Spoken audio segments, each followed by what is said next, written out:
Hello YouTube, Knife Critics here. Sorry I haven't been posting any new videos for quite a while now, but now that I'm back, I got quite a few new knives to show you guys and share my thoughts with you guys. So here we go. To start off here, we have a Fallkniven A1. A lot of people have Fallknivens, and a lot of people have the F1. Fewer people have the A1, and it's one of those survival knives that is actually quite popular. So I'm gonna talk briefly about this, go over a few things like the blade, the handle, the sheath, and give you my overall impressions. So here we go. Start off with the blade. As you can see here, this knife has been well used. This is the older version. This is the VG10 version. On the newer Pro version, you have the bolster here, and then you have a different handle profile and all that good stuff. Definitely a thicker blade and different blade material as well. This is VG10. The Pro version has the COS blade, which is supposedly stronger and keeps its edge a bit longer. But this is the VG10 version, is the one that I'm going to talk to you about today. So the VG10 version, what I like about it is it's a very good steel.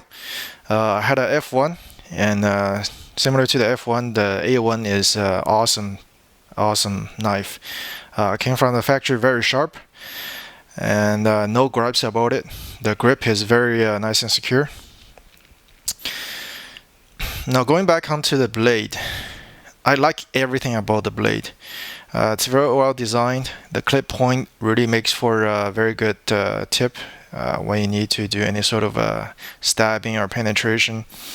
Goes into wood pretty deep, and takes batoning really well too. This is, as you can see, a coated version. The black coating they use is Cerakoted. In my opinion, the only reason that you would get it is either if you like me, you found this on sale and then it's actually priced lower than the plain version, then I say go for that. Or you are some sort of a soldier, you really need to watch out for light emission, then you will use that. But otherwise, the Cerakote has very limited functional use in practical sense, because this coating is not a DLC coating. It is not very durable, as you can see. It's I would say extremely soft compared to a DLC coating, and can potentially clog up the stones and belts when you try to sharpen the knife. So I really don't like that.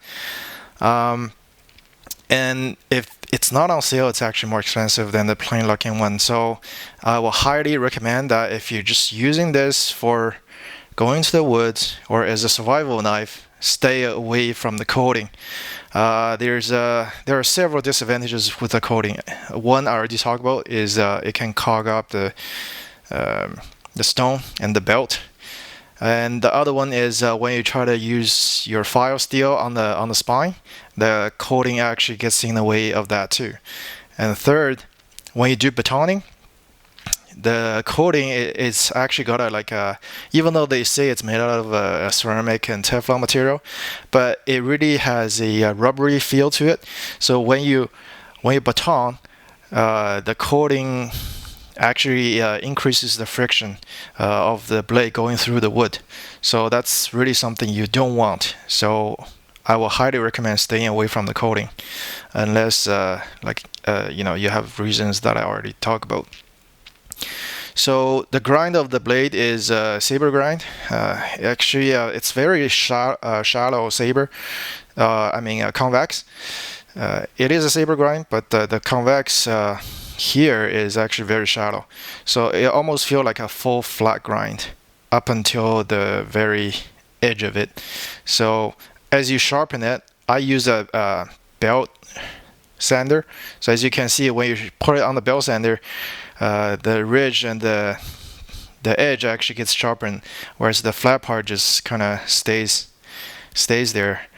So it's not a true convex, I would say, but this edge geometry still makes for a very sharp knife, and has no problem batoning as soon as you have worn the coating off a little bit. Otherwise, it does when you have a fresh coating on, it actually makes the baton that much harder just by a little bit, but you can definitely feel that. So the handle material is nothing fancy. It's not the prettiest, but it's definitely functional. It's a craton, so it's a rubberized polymer, I guess that's what they call it. It feels pretty beefy in the hand. It's comfortable. You didn't know that there could be anything better until you hold the A1 Pro, which is contoured quite differently. So the A1 Pro, instead of just slimming down a little bit here, A1 Pro starts in the middle and then slim down quite a bit sooner, and then kind of flares out at the bottom. And you do feel the difference, and does feel better. But without actually holding an A1 Pro, you will feel that this is more than adequate for any task that you would need it to do. So that's the handle. And well, because this is a coated blade, you can't really see the full tang protruding out the back. But most of you who own this knife or who has researched this knife knows that this is a full tang knife with a blade a full tang protruding out the back. Some people say, oh, you can use this for hammering. I would not recommend that, just because sure, you might hit a nail or two with the metal part, but you might also miss and damage the craton to the side of it. So unless I'm absolutely desperate or in a survival situation, I would not use this as a hammer. Now let's put the blade away and talk about the sheath. The version I have is the Zytel. I have no issues with this sheath. It's not the quietest sheath, it's nothing fancy, but there's a water drainage hole here, and the Zytel material itself doesn't retain water, so that's what I really like. And the snaps, they are functional, they work. Just the knife goes in like so, and then the snap goes on like so, and you have the bell loop. It holds the knife really securely in. There's no chance of falling out. So I really like it.